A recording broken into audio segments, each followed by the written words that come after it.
Good evening, everyone. Oh, wow. Um, Actually, this is very late. This is the first time I guess I'm uploading a video after 10 in the night. If you're watching from India, thank you for choosing Friday night to watch this video. Um, well, today, due to some unscheduled things, I had to postpone it to the current time. Um, but it's going to be a short video. I'm going to keep it short and crisp so that you get full value for whatever time you're going to spend watching this video. So today's topic is um, discovering sodium correction. As a medical person, either you are dealing with a case of hypernatremia, a patient presenting to you with hyponatremia or hypernatremia. It is a medical emergency. So what you're going to learn today could be life-saving. Okay, so with that background, I will start sharing the screen now.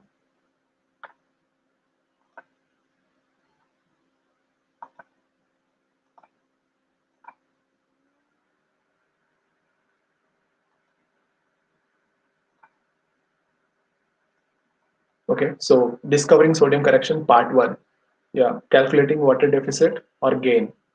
Well, the fluid and electrolyte balance as a chapter is very complex. If your concepts are not accurate, then it is highly unlikely that you'll get a grasp of the whole of the topics.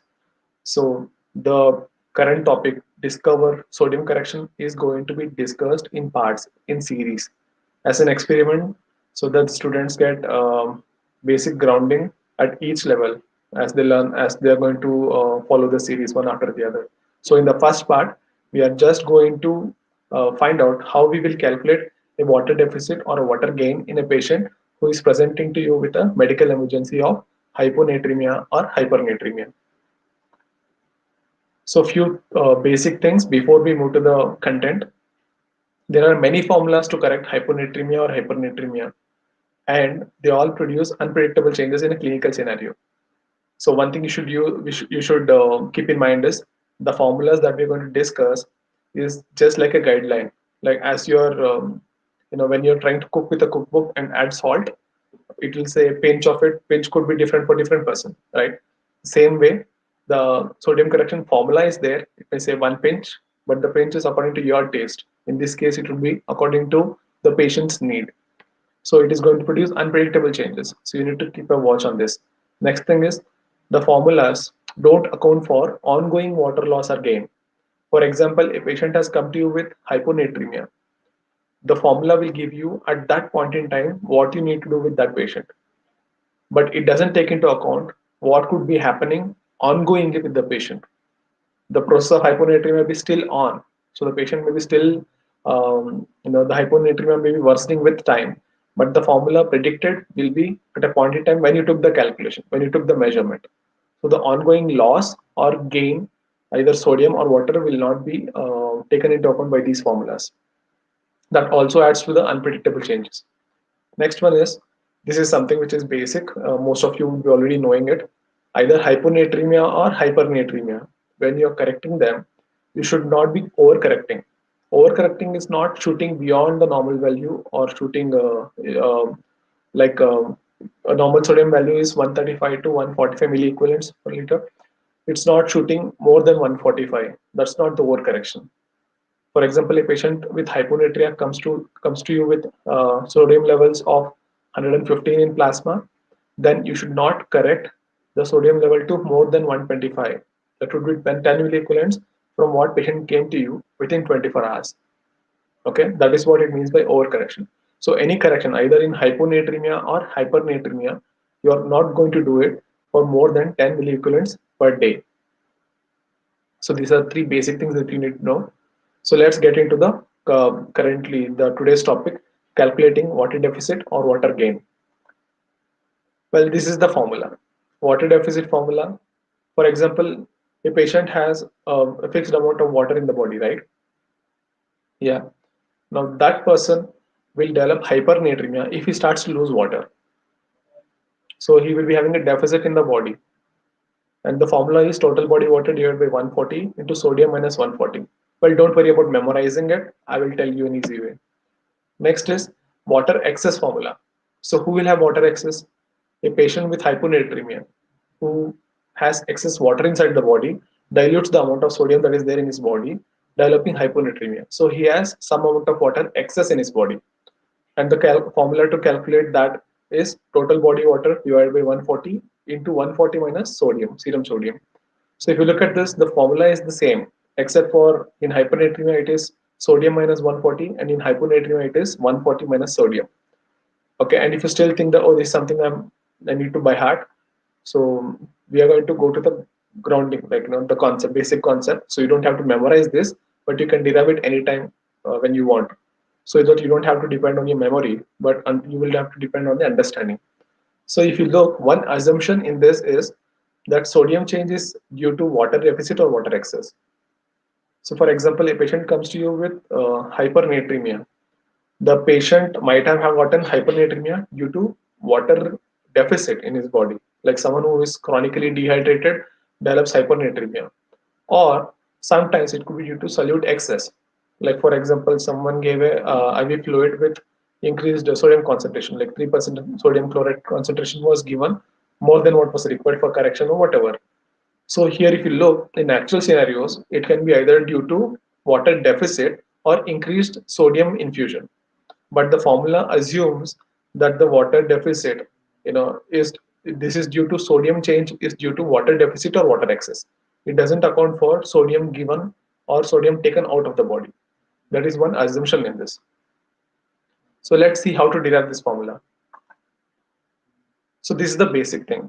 Serum sodium concentration is equal to serum sodium by total body water. This doesn't need too much of by hearting. This is a basic understanding. Logically, if you want to know what is serum sodium, what is the serum sodium concentration, it is total body sodium divided by total body water. So to keep it in equation form, I'm using this symbol. So you can see here, serum sodium concentration is equal to total body sodium divided by total body water. Okay, and this is the only formula you need to derive water deficit or water excess formula. So how to do that now? So if you look at here, now that from the same formula we can derive what is the total body sodium for a person.